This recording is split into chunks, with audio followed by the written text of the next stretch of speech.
way. Yeah. There we are. There you are. We're on the air. No, it's live. Yep. All right. 52,000 watts, ladies and gentlemen, coming out of the towers of the Empire State Building. How about there used to be a lot of live TV? There's no more live TV anymore, right? It's always that canned laughter now. Live TV? Carol Burnett, remember? No, of course. Yeah, but who's live now? I don't know. I don't know. Everything's canned laughs. The news shows, I think, are on a 7-second delay. You know, the network news, but that's not TV. That's garbage. That's garbage. You might as well go down to the local sanitation department and watch the people roll in and out. Yes. Or better yet, go to the landfills and watch the trucks being emptied. That's the same thing as the network programming. I agree 100%. All right, let's do a countdown. Okay. 5, 4, 3, 2, 1. Welcome back, friends. Welcome back to the Jersey Alchemist, and I'm your host, Dr. John Gerard Gallucci. And I'm Philip D'Angelo. What's up, bud?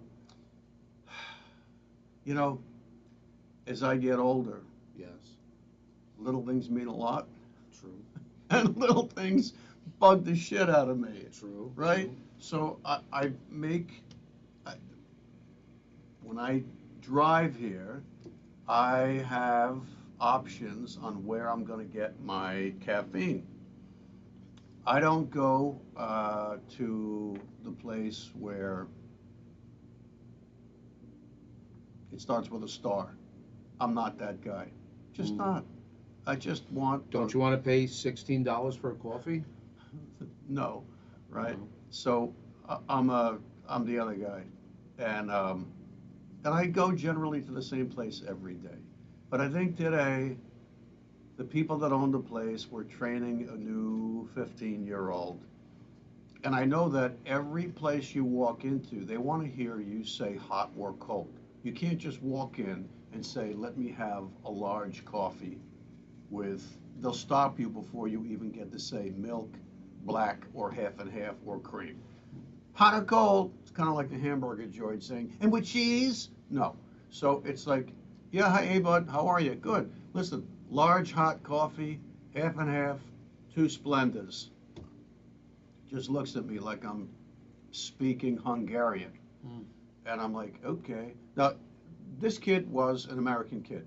He wasn't a family member of the people that owned the establishment. So you catch what I'm saying, right?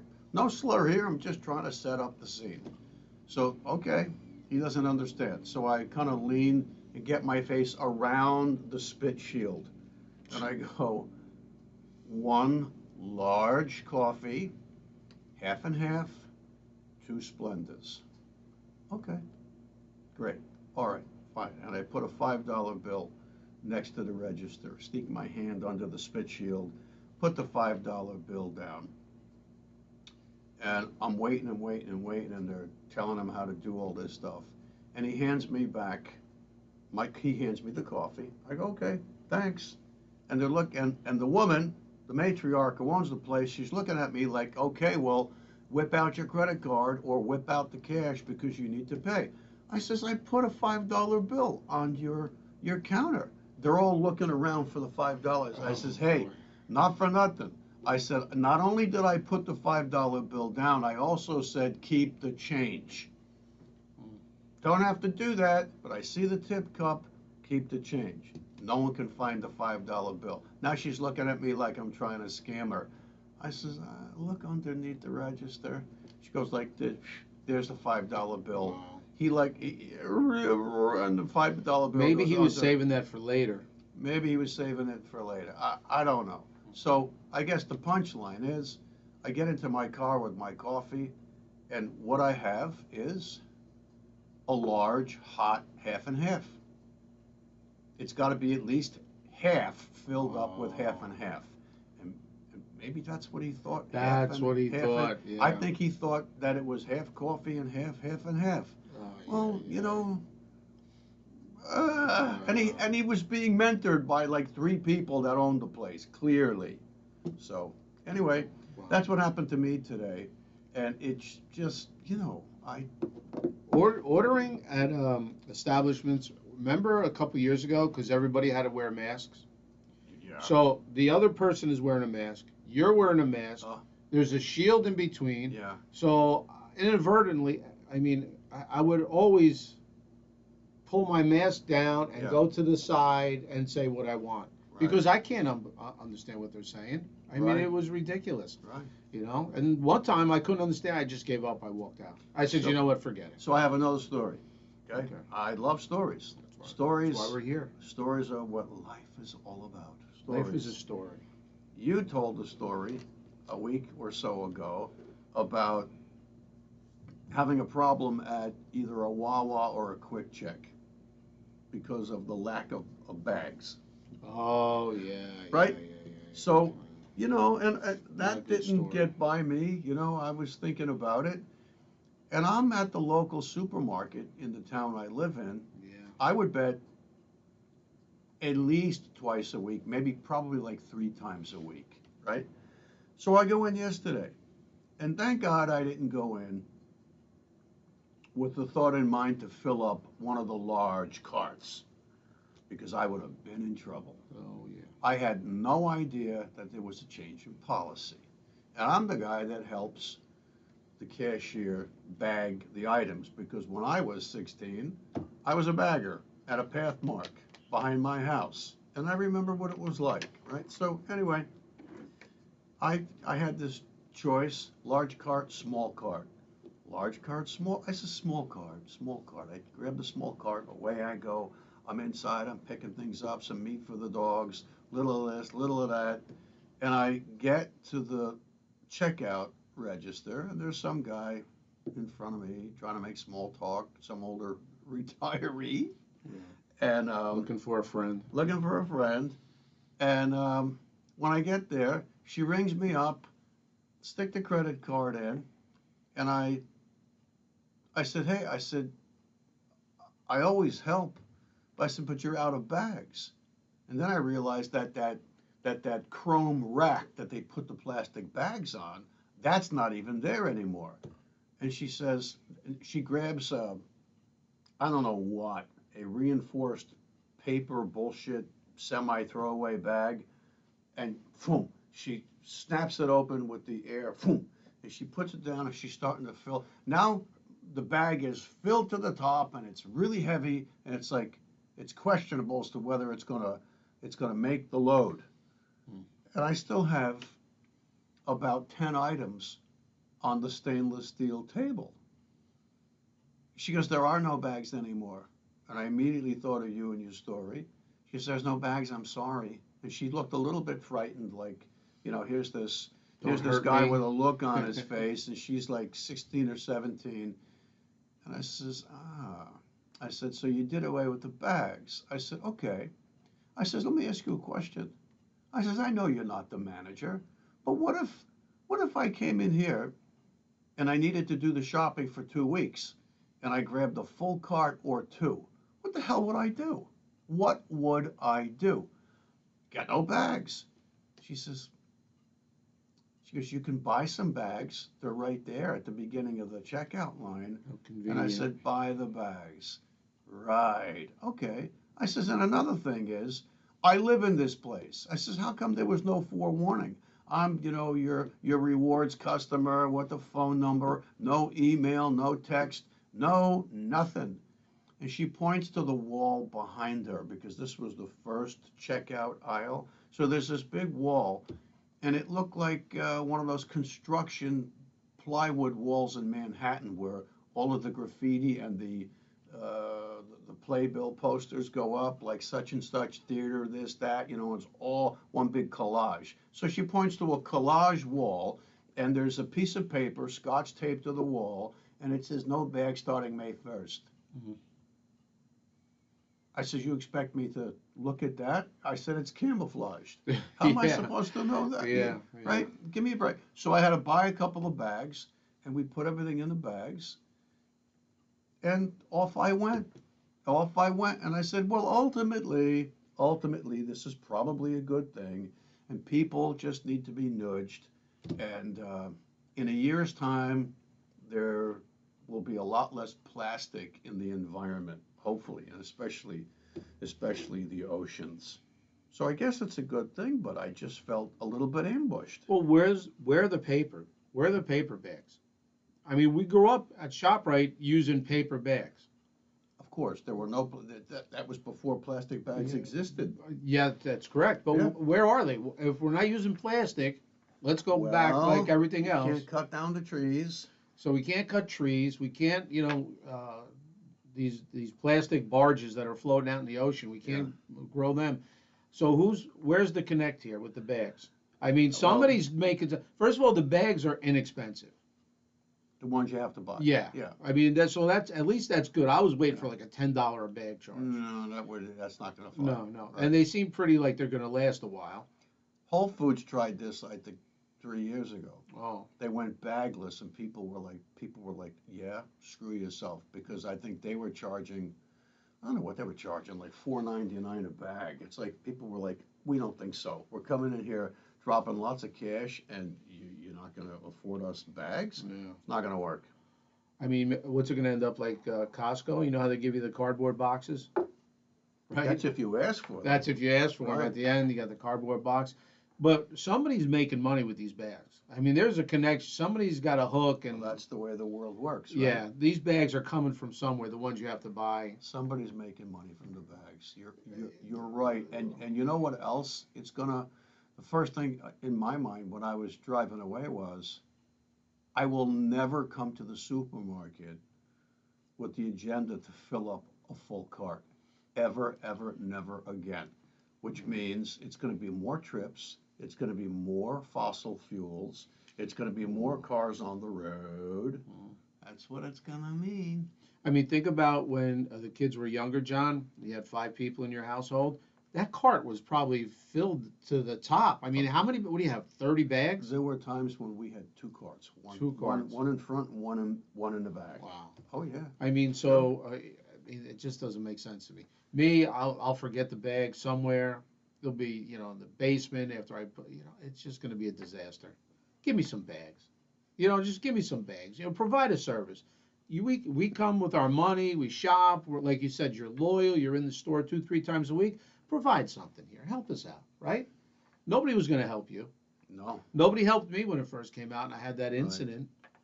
Right. You're on your own. Now I wonder what's going to happen with that whole algorithm of call up or go online and order your food and we'll deliver it. Ooh, They're going to make you, I don't know what they're going to do. They're going to say to you, you have to pay for these bags.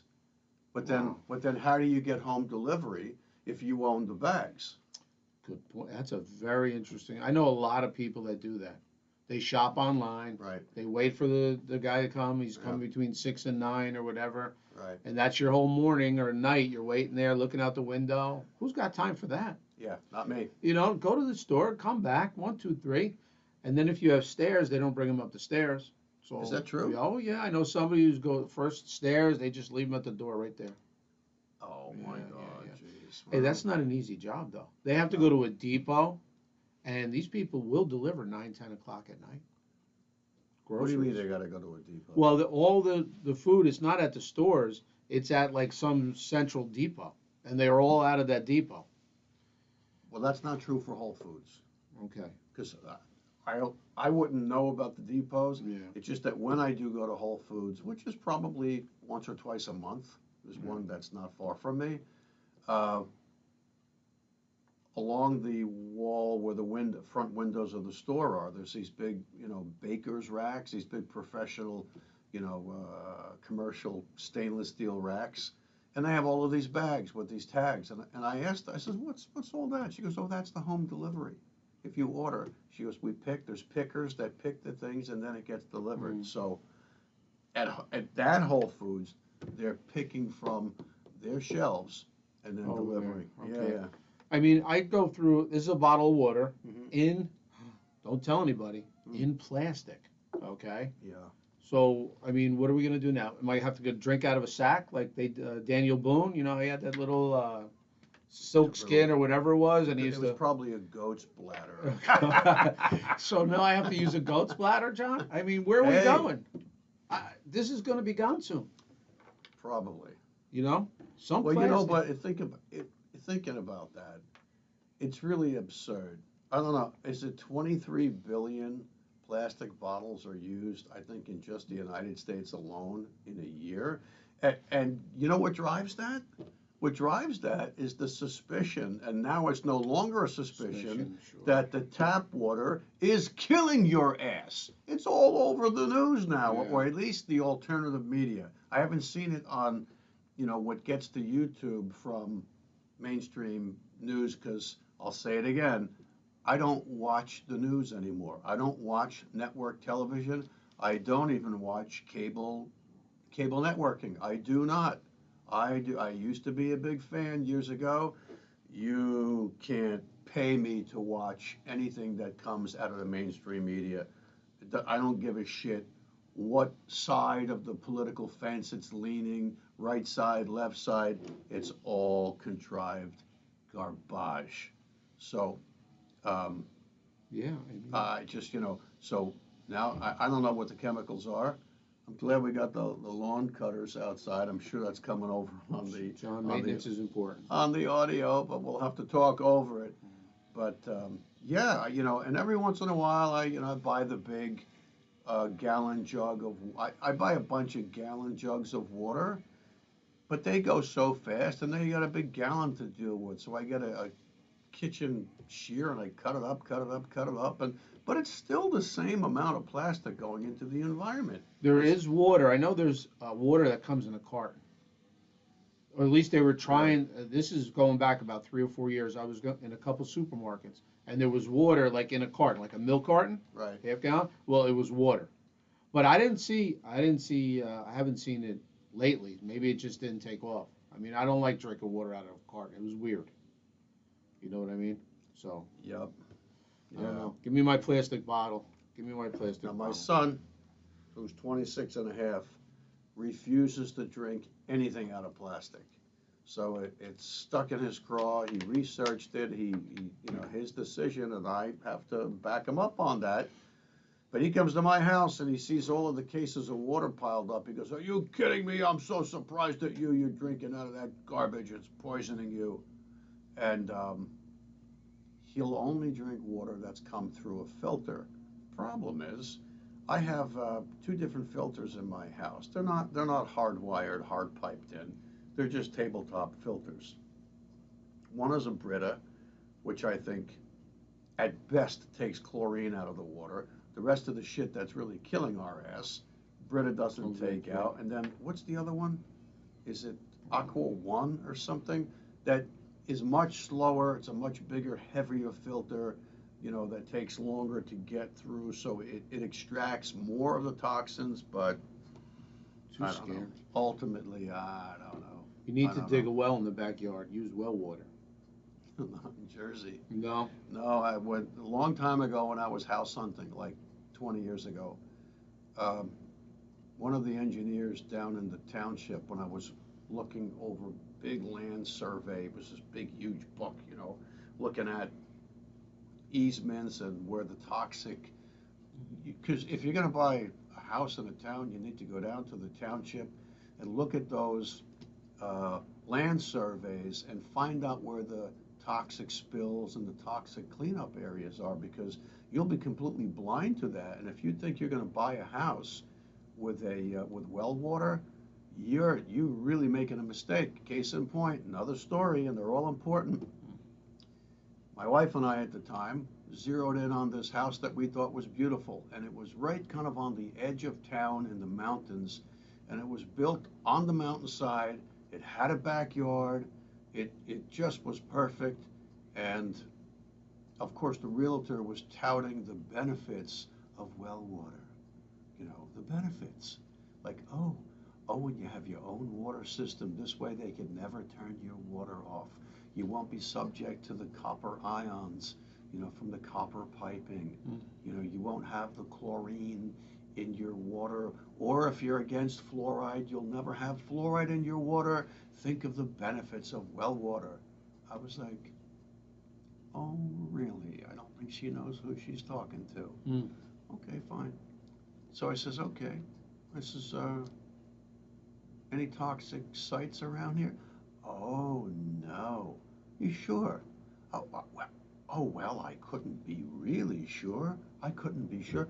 Oh, okay, great. So the next day, I went down to the town hall and I asked the engineers, I said, where's your land survey cache and where is the information on where the toxic spill sites are in town? Because every town's got one of those. They showed me, and I spent about an hour looking through the whole thing. I was like a kid in a candy shop. Here's a piece of property we were looking to buy. The well water, oh, how wonderful. Ha ha! Guess what? An oil truck was turned over, split open, and it was, I don't know, number two fuel oil. It was like hundreds of thousands of gallons that went on the opposite side of the highway, which happened to be Route 78, and this stuff seeped into the ground. And which way was the lie? It went under the highway and kept going and came up on this guy's property. Wow. And I was like, holy smokes, holy number two fuel oil. I couldn't believe it. So we backed out of the deal. It's not that we ever signed anything. We just backed out. We just took our interest away. And the owner called me up and he goes, what happened? He goes, you guys love this house. I said, we do love your house. I said, but why are you moving? Oh, you know, right? Why are you moving? He wouldn't come clean with me. I said, I'll tell you why we're not buying your house. And I told him the story. He became enraged. He said he was going to sue the township. I said, hey, go ahead, knock yourself out, sue the township. Let me know how that works out for you. Then I also found out if you free thinkers out there are thinking, well, why couldn't you just, have the township water supply extend the piping out to where the house was? They can't, they won't. They would have to blast through the mountainside to lay the pipes to get you your water supply, and there's houses here, there, and everywhere. They're not going to be blasting where people's houses live. So this guy's house, according to the engineers, will never, ever, ever have city water supply. Ever. Wow. It's funny how you talk about that, John. Certain spots. I know where my ex grew up in Wayne. Okay, there was a commercial building. I don't know what they did in the building, but it was shut down, and the business went out, and they found out the big talk was the land was contaminated, radon or something. Who knows what they were doing in that company? So there was a fence around that property, but Right. it's funny because as years go by, because we were in that area for 15 years. Right. As years go by, all of a sudden the fence comes down, the building comes down, and then it's just a piece of property. Do you know there's houses on that land? About 4 or 5 houses they built right over on top of that. Now I don't know if they excavate the chemicals out. I don't know what they do. With Boy, this is really, I love rabbit holes. So before I forget, we're going to stay on this topic. Okay. I have a story about a whole upscale development in South Jersey, not far from the Cherry Hill area. We'll talk about that. And the other topic the other story I had,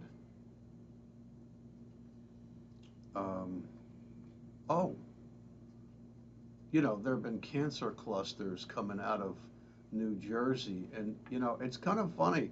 The cancer clusters, in my memory, have not been those areas around the turnpike that you saw at the beginning of The Sopranos. Boom, boom, boom, boom, boom, boom, boom. And they show hydro-proof and the smokestacks, and the northeastern urban shithole in the airport, because people generally don't build on that land. Yes. Right? Yes. And whatever. So the stories don't come out of there. Where the stories are coming out of are where the chemical companies were a long time ago, back, I guess, in the 30s, 40s, 50s, maybe even the 60s, and they trashed these buildings and they just kind of razzed the ground and the buildings and just shoveled everything in, and they buried them. And how do I know that? Because right in the next town from where I live, near one of the major sports arenas with three different skating rinks, there was this, these lots, this extensive lot work that had the concrete, the original concrete mixing vats for chemicals.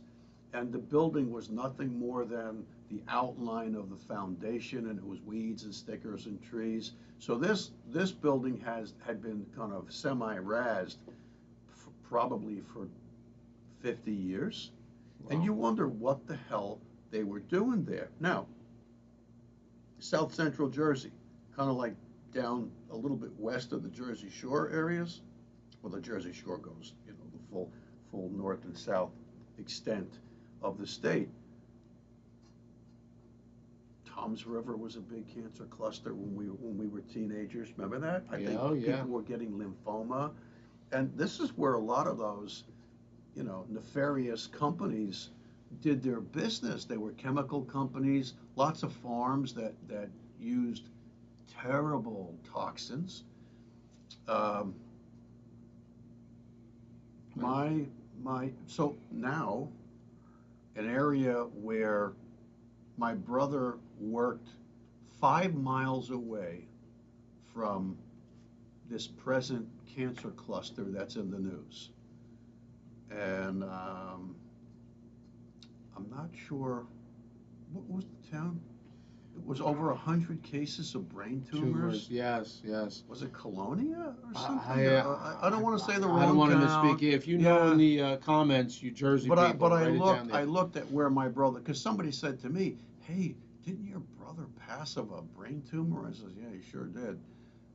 Well, how did he work anywhere near this? And I said, "Geez, I don't think it's that area." And I looked it up. It's 5 miles away, and I'm like, "Oh boy, wow, oh my gosh, isn't that crazy?" Of course, it's environmental. Look at in Pompton Lakes, the DuPont paint company. That was a big deal. Is that where they were? That's where they were, like you said, back in the 50s, 40s, 60s. And I know in the 80s it was a big deal. I mean, you're talking acres and acres of property that to this day is fenced in, and they didn't build or do anything to it. But it's just abandoned land. Right. Now, case in point, again, I've got a couple more stories. You really, there's that old expression, let the buyer beware. My mom and dad retired, and they moved out of Cedar Grove, New Jersey. I want to say, I don't remember exactly what year, but maybe it was 2000, maybe something like that, yeah.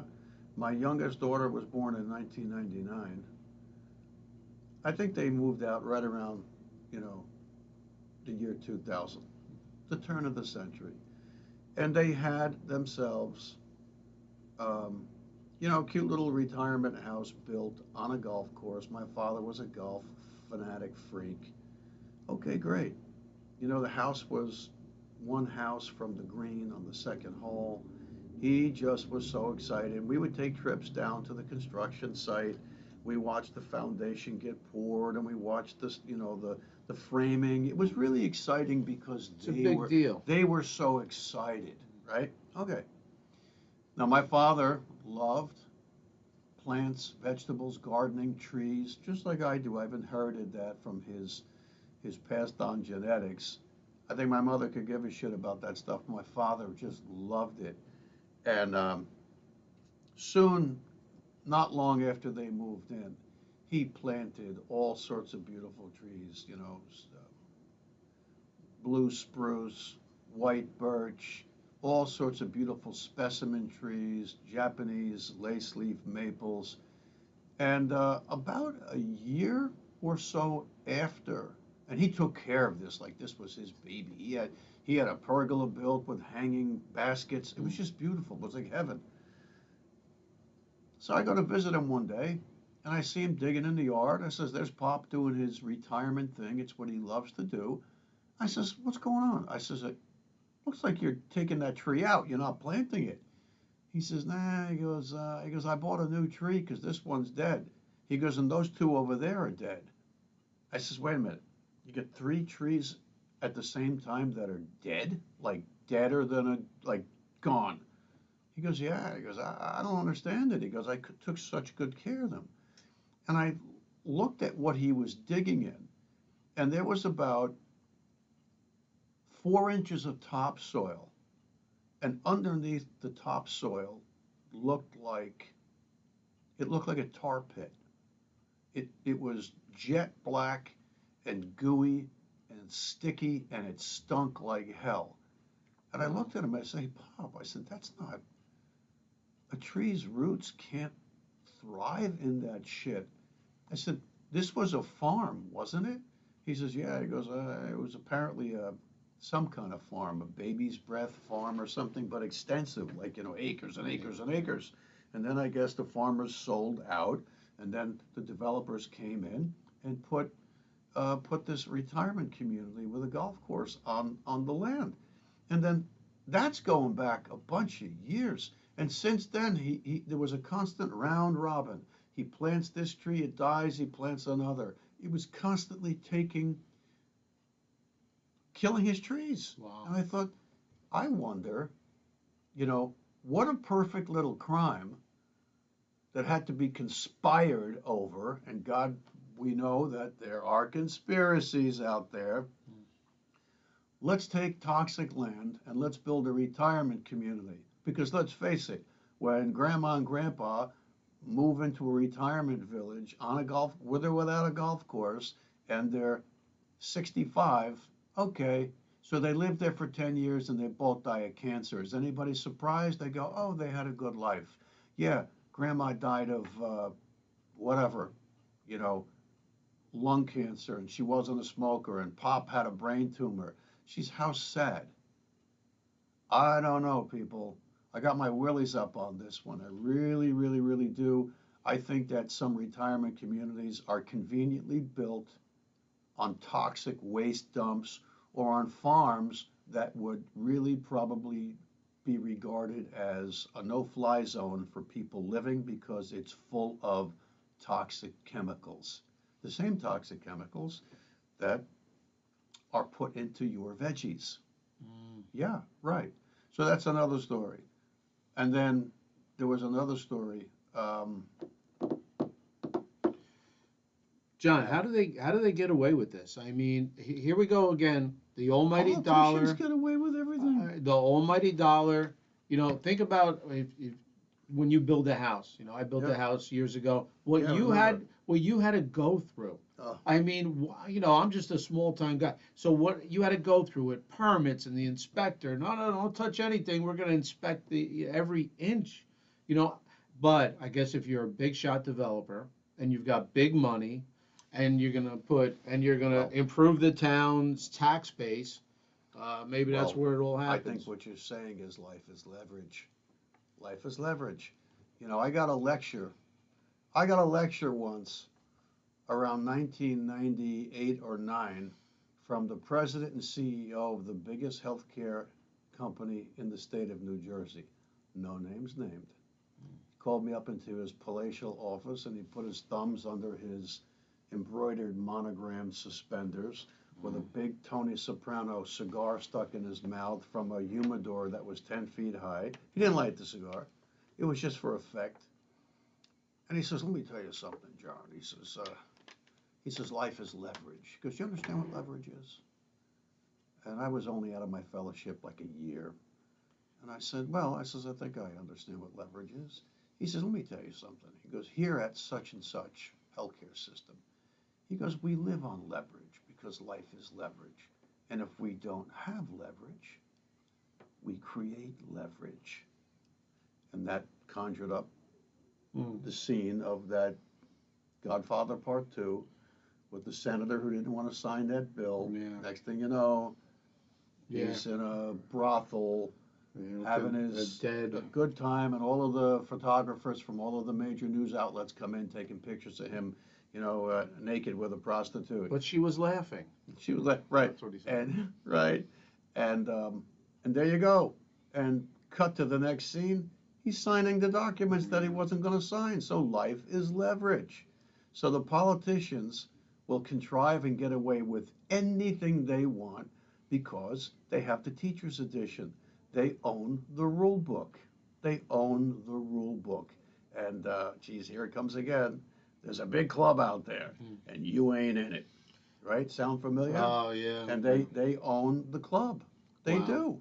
And there's no stopping. I mean, when these politicians get in office and somebody comes up to them, a big company moving to your town, and or a big developer, oh, they're what's in it for me. Do you remember in Cedar Grove, Essex County owned that hospital? What was that hospital? Overbrook? Overbrook. Yeah. Remember that property was in Yeah. litigation forever, Mhm. and every governor, every Essex County executive, they wanted.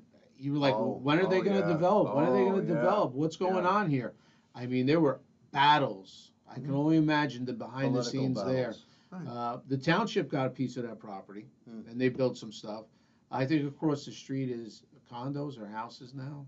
But you're talking a tremendous piece of property, acres know. and acres. Well, what my father was on, I think, the planning board and all that crap, and look, everybody's biased. He saw that place as two potential, absolutely drop dead future items. One, a gorgeous, sprawling college campus, which it could easily have Oh been, wow! or a golf course. That's In where I other thought words, it was going. why would you want to take this drop dead gorgeous mountainside? It actually went up the Seagrove side of Second Mountain all the way over to Caldwell on the other side. So he couldn't imagine condos and houses and all you saw was rooftops and oh, why would you do that to this pristine land? But his faction was met with a lot of opposition. I think I think they developed the mountain, and I think it's condos, isn't it? Yeah, that side is condos, but there's still a ton of property. I haven't been there in a while. Right. That's acreage that's available. Remember the jail, the Essex County Jail was in North Caldwell, Yeah. right? That's gone. So they had to sell that land. They developed that. That's some big fancy luxury apartments now. Really. Yeah, yeah. Mm. But you just wondered the behind the scenes, big money and big dollars come into play, Well, let me tell you what else is across Route 70 from my dad's development. And his retirement community is just one of, I don't know, probably at least a There's a lot half a down there. dozen that are all down there. Yeah. It's, and when you pass by on Route 70, you go, oh, wow, look at that place. Is that like the creme de la creme of gated communities? Big wind wall, brick, but huge, impressive iron gates and the pine trees and all of that. It's like you go, wow, you know, some big cat lives back there, whatever. No, you know what it is? It's a garbage dump. It's a landfill. How do you know? Because first of all, you could smell it in the summertime in the evening. The whole place smells like garbage. Not a joke. And when you get past the pine trees and you look back at it, all you see are these big, huge, massive, massive mountains of garbage with the what they call not backhoes, the land graders going back and forth, and you see the vent pipe sticking up. It's a landfill. That's exactly what it is. Okay, they did a great job of making the facade look impressive and welcoming, but it's a landfill. You don't want to live near a landfill. So you got former farms and toxic waste sites right next to a landfill. Oh, let's build retirement settlements there. That's a good idea. And the politicians are all getting kickbacks by the developers. And then in the smoky room, they put it through, and grandma and grandpa move there when they're 65, and they're dead by 75 of some horrible cancer, and nobody's the wiser, because they go, oh, well, they had a good life. He's 75, he's 80 years old, Yeah, he really liked playing golf there. But you know what? Geez, how come the woodwork in his house is a strange color? And how come the water stunk like crap? And how come the trees in his yard died constantly over and over and over again? And how come when he stuck a shovel into the ground, it looked like Jed Clampett hitting you know, Earl, the Earl, the Texas tea. Texas. You know, I mean, that's exactly what it looked like. You know, is anybody going to look into that now? No. I think there's a better chance that they're going to really look into the Clinton Foundation than to look into the toxic waste dumps in Jersey and people building retirement villages on them. Case in point, this was no retirement village when I was a surgery resident down in Camden, and I lived in Collingswood and Cherry Hill. One of our attendings moved into the posh, I don't want to say the name of the gated community, but it was the something club. Have you ever seen those gated communities Oh, where it's the, you know, it's the pampered pooch club, it's the flying fish club, it's the, you know, whatever, the panther club, some bullshit contrived name. And he held a journal club at his house one night. Journal club is where everybody gets articles to read, and you have to read them in all your spare time, even though you work 120 hours a week and there's only 168 hours in a week. You're supposed to be fucking awake and read academic articles and then discuss them coherently on a Tuesday night. So we were in this guy's house, and it was a real nice house, but we couldn't help but, is it me? You know, hey, Dr. So-and-so, you know, is the kitchen, yeah, kitchen's in here, turn on the water. It's like, what? You know, and nobody wanted to say anything, but the house stunk like shit. About 6 months after that engagement, it broke in the news that the bullshit club was built on a landfill. Wow. The entire place. These were high-end, non-retirement houses built on a landfill, and I think some of the houses, because of lawsuits, were being condemned. These houses were like a year old. Wow. Can you imagine? I can imagine. Recently, I saw in the newspaper, I still read the newspaper, there was lots for sale in a North Jersey town, okay? Pretty far up. And I said, wow, it said great views, mountain views, the usual. Right. I said, all right, let me take a ride up there. I mean, maybe I need a project. So I went there and I walked the property with the guy and, you know, some beautiful homes, John. And it was a really reasonable price for a decent decent piece of property with a nice view. Yeah. So I said, all right, I'm going to think about it. Of course, I'm a tire kicker. I mean, I'll think about it and then I'll get back to you. So I was Nothing wrong talking with that. I have a friend who lives in that town from work, and I told him about it. He goes, oh, you're talking about the old landfill, the old dump. There you go. And I'm like, are you kidding me? I said, that's it. I backed right out. And there were, and beautiful property, and there was only like 3 or 4 houses built. Like nobody else is building a house up there. And I'm like, wow, that's weird. Right. And for such a great price. For such, right, and of course, and you know, for those who don't understand, if you've ever driven by or low altitude flown by a landfill, it's basically this huge sprawling kind of mountain, and you'll see pipes sticking out of this, and you'll see, you know, backhoes and land graders that are constantly, you know, combing Seagulls. and scraping, seagulls all over the place, seagulls all over the place, and what happens is the garbage is the garbage that gets picked up by the garbage trucks. It's the shit that's in your kitchen, underneath the sink. It's the shit that's in your waste baskets. Anything you put in your garbage cans that the sanitation workers take in the garbage trucks, they compact it, and at the end of their run, they go and offload it, you know, and it's a well-directed, well-oiled machine. It's like, you're going up this side, you're going up the center, you're going out that side, and you go up to a prescribed area and you dump. And when the fresh dump is big enough, then the land graders spread it out and spread it out and spread it out, and all of that stuff produces gas. And so that's why those pipes are an egress for the gas, because if the gas gets trapped and the gas might be methane that it's turning into, oh, that you'll see that whole mountainside lift up and drop down, and it'll be an explosion. And so that's why they have to get the gas out, but the gas stinks too. It smells. And if you build a community on a landfill, years after the douchebag politicians sign off on, is it okay? The gas is still seeping out of probably decades of compacted garbage. Compacted garbage, that's what it is. Maybe it won't be good for 100 years, but they built on it after 30 or 40 or 50 years. There was a hockey rink in Staten Island that was right next to a landfill.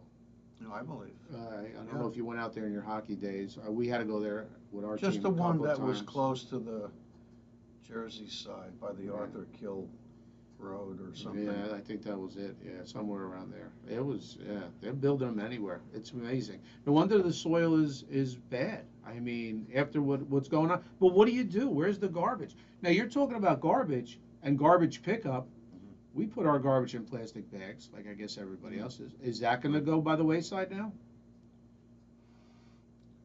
Where are we drawing the line with this plastic? Good question. Unless they come out with, you know, We have to buy garbage bags well, and reuse well, them? we have to. We do buy garbage bags, but I wonder whether some Sharpie, maybe they already have them, is going to come up with, very durable, biodegradable bags. Do you know what item lasts the longest, unfettered in a landfill? Out of all of the things that human beings could throw in a garbage and have the garbage men come and take out the can, empty the can into the truck, and then it ends up on a landfill.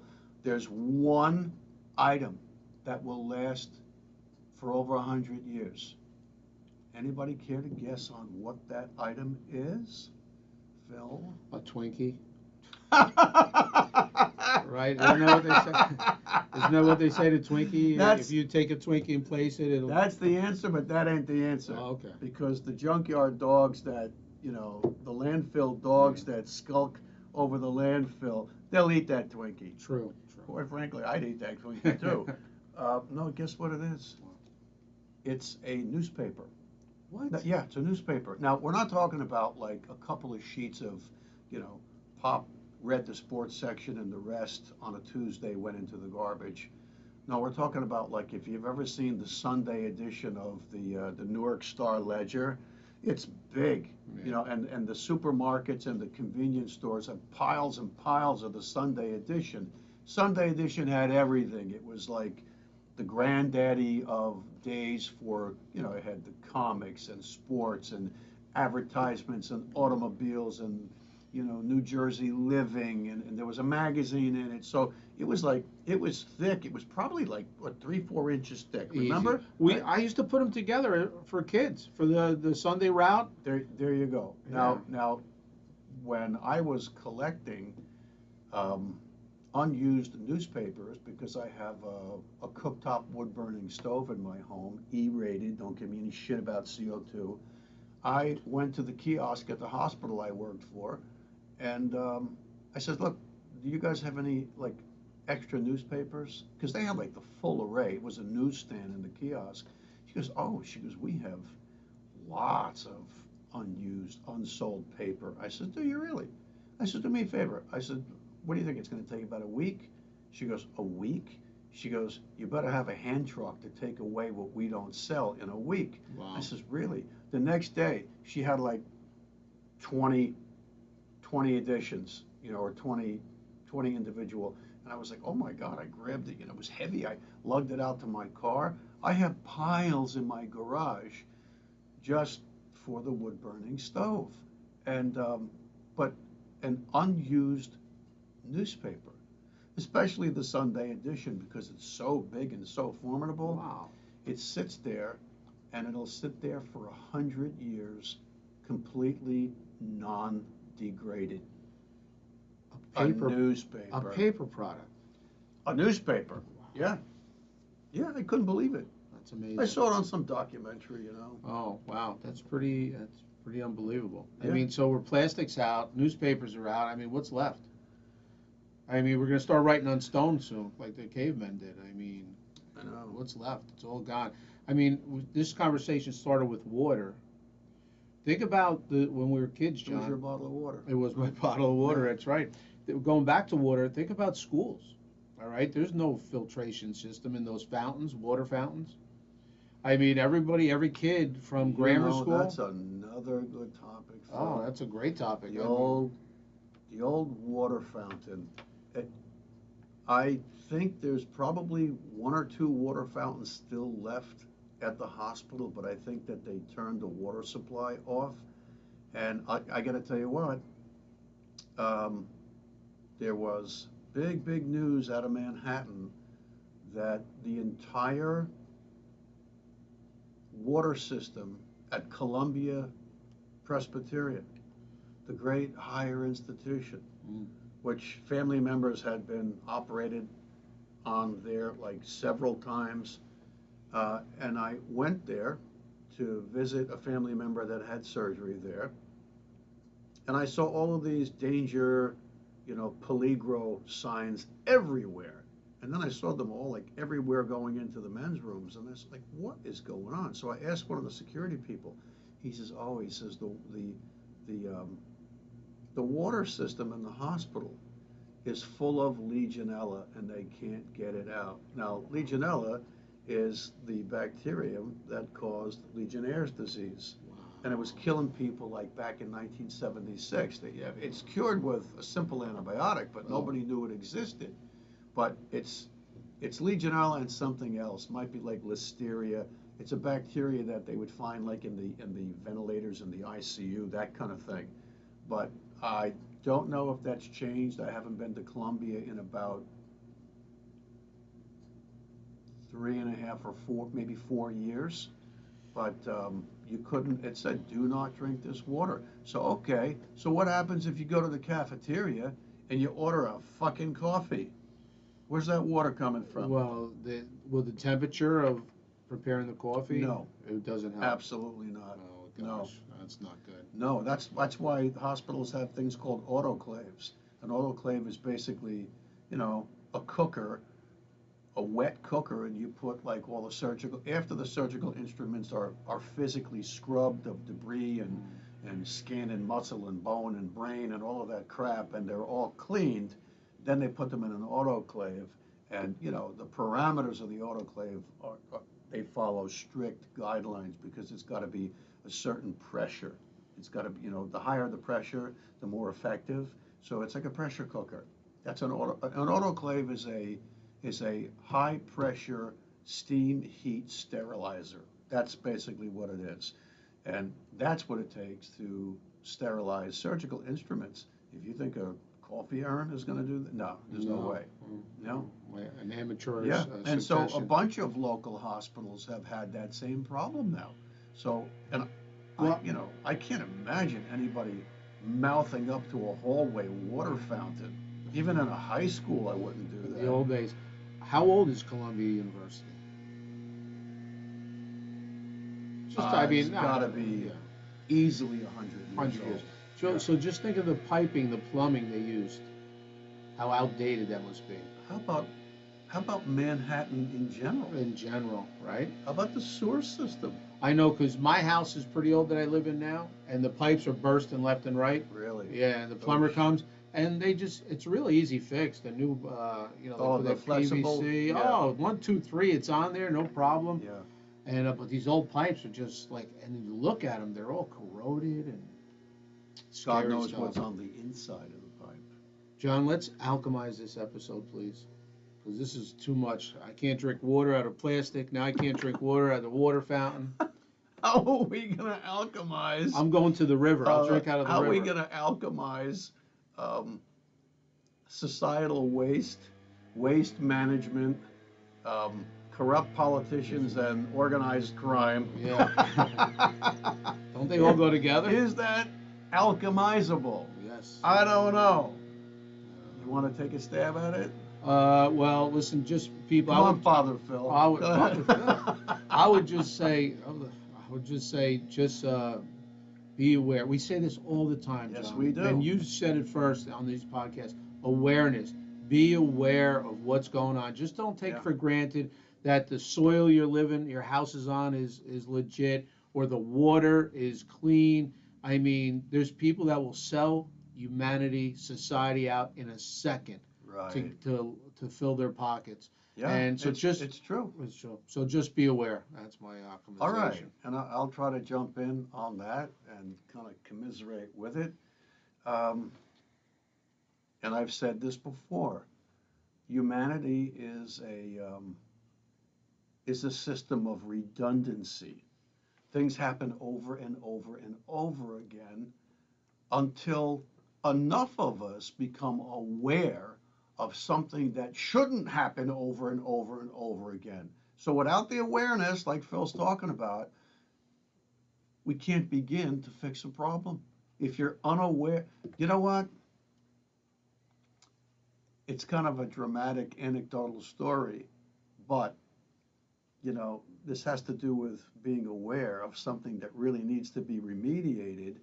There's that famous story, and I'm sure it's happened several times, where, you know, somebody checked into a hotel and they couldn't figure out where this horrible smell was coming from. It was just terrible. They sniffed the mattress, the pillows, they turn on the water. Is it the toilet bowl? Is it the closet? Is it the rug?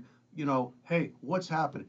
Hey, change my room. So they change the room, and the next day somebody goes into that original room and they complain about the smell and all of that crap. Well, guess what? It took one of the managers to look under the bed, I was going to say that as a joke. and there was a dead body under the bed, which prompted lots of hotels then to go to a box under the box spring and mattress instead of pulling up the skirt of the bed and having an area to crawl into, because somebody off somebody in a hotel and shoved them under the bed, right? That's the truth. Another case in point is that That's some optimization. people in a home, well, but stories are fun, That's true. and if they weren't aware of that, hey, there's an issue here, they never would have found this person that went missing. Another case in point, so sad. People in a hotel turn on the water to take a shower, and the water was brown and it stunk like shit. Turn on the water to brush their teeth or wash their face, and it's the same problem with the sink as it is with the bathtub. And then they tried to flush the toilet, and the water from the toilet tank was brown and it stunk like death, and they couldn't figure out what it was. This hotel had a cistern on the roof. A cistern is a big water tank, and there was a young woman that got abducted and murdered, and the assailants took her up to the roof and dumped her into the cistern. Her dead body was festering, whatever, that's not the correct word, rotting, for apparently weeks. It was a cold case for weeks. They had no idea what this person was. Guess what? Somebody, the thinker says, geez, the water all over the hotel smells like shit and looks like shit, and maybe it's shit, it smells like death. Geez, where's the water come from? Maybe we better check the cistern. And it was a dead body in the cistern. Now, that's a crazy, dramatic way of pointing to the concept of awareness. But you know something?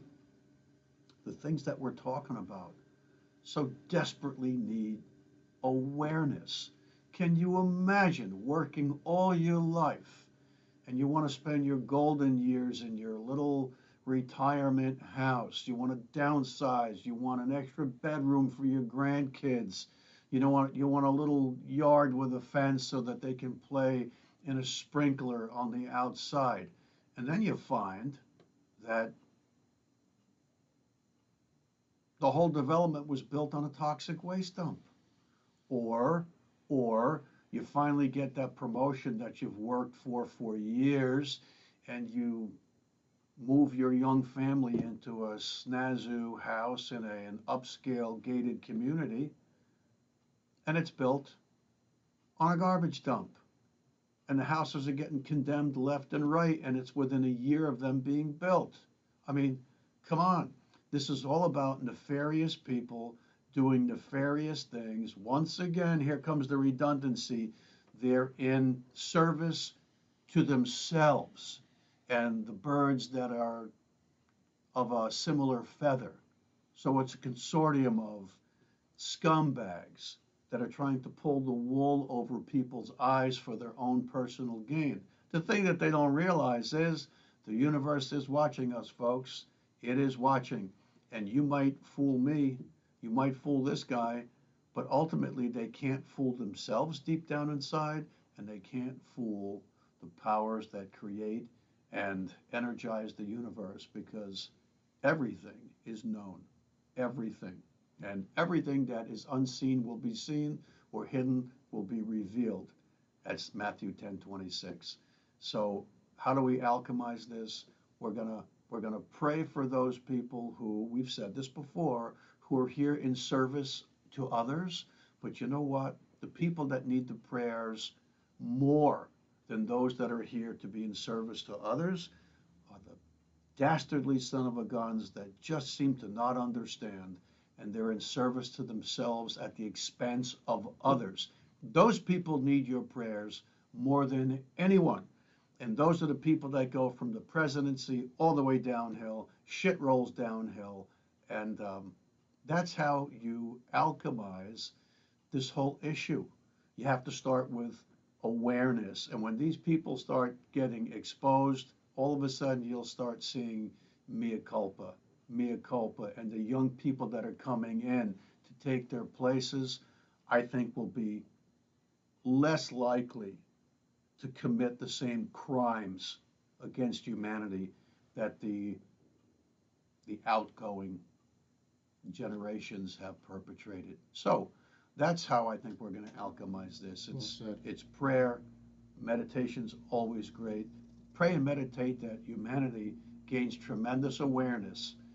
And that's what the Jersey Alchemist is all about. We alchemize and we turn dark to light, lead to gold, and fear to love. And you know I'm going to sneak it in there. Shit to diamonds. Okay, people. Great God job. bless. See you again on the next episode of The Jersey Alchemist. John, great job. Thank you. If you like what we're doing, press the like button and press subscribe. Thank you, people. Peace.